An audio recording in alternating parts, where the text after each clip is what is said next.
हाना और जुन्वू की शादी को अब 1 साल हो चुका था। कॉन्ग जुन्वू अब पहले जैसा शैतान नहीं रहा, लेकिन दिल की गहराई में कहीं डर अब भी था कि अगर वो प्यार करेगा तो सब कुछ खो देगा। हाना अब उसकी पत्नी ही नहीं, उसका सहारा बन चुकी थी। एक सुबह, जुन्वू, मैं माँ बनने वाली हूँ। जुन्वू के हाथ से कॉफ़ी का मग गिर गया। क्या कहा तुमने? उसकी आवाज़ कांप रही थी। हाँ, हमारा बच्चा।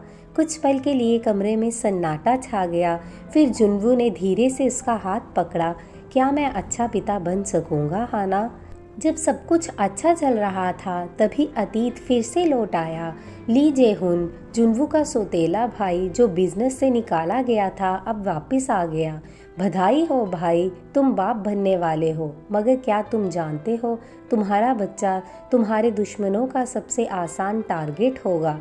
हाना को पहली बार जुन्वू की आंखों में डर दिखा। हाना की प्रेगनेंसी अब मुश्किल हो गई थी। डॉक्टर ने कहा, ज़्यादा तनाव या सदमा हुआ तो माँ या बच्चे को खतरा हो सकता है। जुन्वू ने सब कुछ छोड़ दिया। वो हर वक्त हाना के पास रहने लगा। वो आदमी जो कभी प्यार पर विश्वास नहीं करता था, अब बच्चे के नामों की लिस्ट बना रहा था। ली जे-हुन ने जुन्वू के खिलाफ कोर्ट में मुकदमा कर दिया। जुन्वू मानसिक रूप से स्थिर नहीं है और उसकी पत्नी एक मजबूरी में शादी करके इस घर में आई थी। ये शादी अमान्य होनी चाहिए। हाना कोर्ट गई और सबके सामने खड़े होकर बोली, मैंने जुन्वू से मजबूरी में शादी की थी, मगर अब मैं उससे प्यार करती हूँ। वो शैतान नहीं है, वो मेरा परिवार है। कुछ दिन बाद हाना को लेबर पेन शुरू हुआ। अस्पताल में जुन्वू बेचैनी से टहल रहा था। एक जान बचाने के लिए एक को खोना पड़ सकता है, डॉक्टर की आवाज़ गूंज रही थी। नहीं, दोनों को बचाओ, जुन्वू ने चिल्लाया।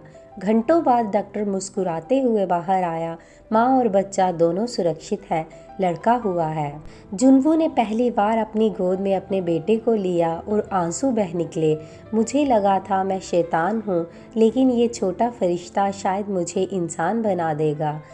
बच्चे के जन्म ने जुन्वू को पूरी तरह बदल दिया था। ली जे-हुन को जेल हो गई। हाना अब जुन्वू के साथ उसके बिजनेस में पार्टनर भी बन गई थी। एक रात छत पर जुन्वू ने हाना को गोद में उठाया और कहा, तुमने एक शैतान को दिल दिया, एक पिता बनाया और इंसान बना दिया। अगर जिंदगी फिर से मिली तो हर बार तुमसे ही शादी करूँगा।